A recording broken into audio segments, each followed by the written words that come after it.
무게가 어느 정도 될까요? 80kg 아닌가요? 쌀 한 톨, 그 무게는 어느 정도 될까요? 글쎄 정확하게 잘 모르겠는데 네, 0.1g 정도 되지 않을까? 0.1g이요. 3g 3g이요. 네. 쌀 한 톨이요? 네. 그걸 어떻게 알아요? 저도 모르죠 잘.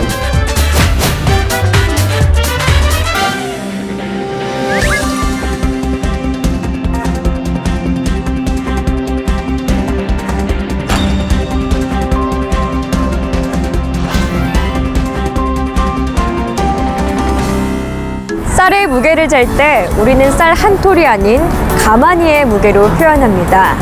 이렇듯 작은 물건의 양을 더 편하게 나타내기 위해 우리는 쌀 한 가마니나 계란 한 판, 마늘 한 접과 같은 묶음 단위를 사용하기도 하는데요. 표준 단위계에도 이러한 단위가 있습니다. 바로 물질량을 나타내는 묶음 단위 몰입니다.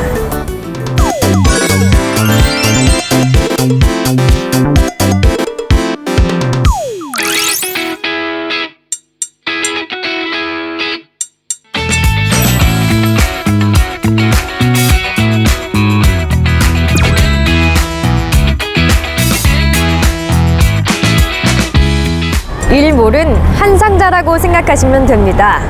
탄소 1몰은 탄소 한 상자, 수증기 1몰은 수증기 한 상자, 산소 1몰은 산소 한 상자.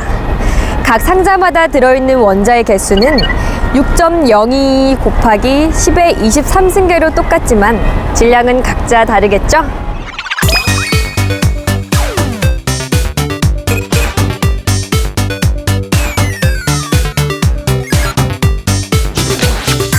정리하자면 1몰은 원자 6.022 곱하기 10의 23승계 한 박스라고 할 수 있습니다. 그리고 그 한 박스는 원자의 종류에 따라 무게도 다 다르겠죠. 그렇기 때문에 몰 단위를 사용할 때는 반드시 성분을 표시해야만 합니다. 몰에 대한 더 자세한 설명 한국표준과학연구원 박사님께 들어볼까요?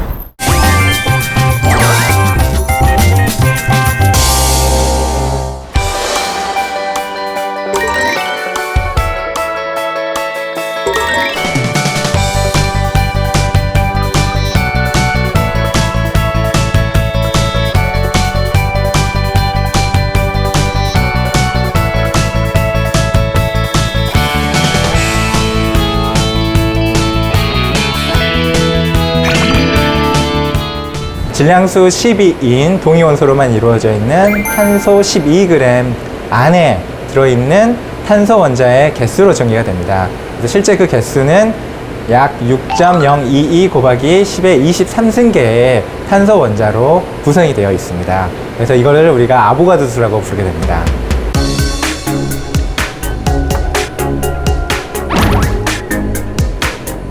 몰은 결국 개수를 나타내는 단위인데요. 우리가 과학 현상에 있어서는 질량이나 부피가 아닌 그 입자의 개수가 중요한 현상들이 굉장히 많이 있습니다. 한 예를 들자 그러면은 우리가 어느 점 내림 현상을 줄 수가 있는데요. 우리가 소금물의 경우에는 물보다 그 어는 온도가 더 내려가게 됩니다. 이런 현상에 있어서 가장 중요한 거는 결국 소금이 과연 몇 개가 물속에 녹아있느냐가 중요한데요. 이때 우리가 물에 녹아있는 소금의 개수를 1개, 2개 센다 그러면은 너무나 큰 숫자가 돼버리기 때문에 굉장히 불편하게 되죠. 이때 우리가 몰이라는 단위를 사용을 하게 되면 이 물속에 소금 분자가 1몰이 녹아있다, 2몰이 녹아있다라고 우리가 쉽게 사용할 수 있게 되기 때문에 굉장히 편리해지는 것입니다.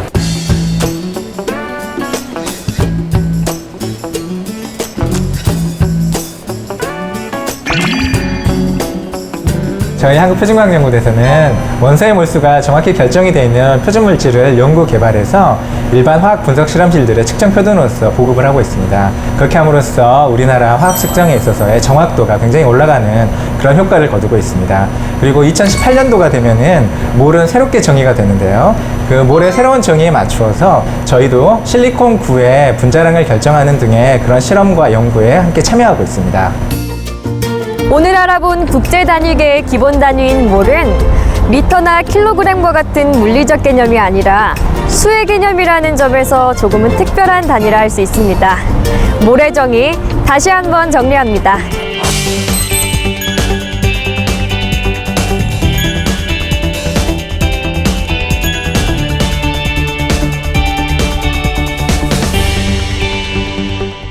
너무나 작은 원자의 질량을 보다 편리하게 측정하기 위해 고안된 단위 몰.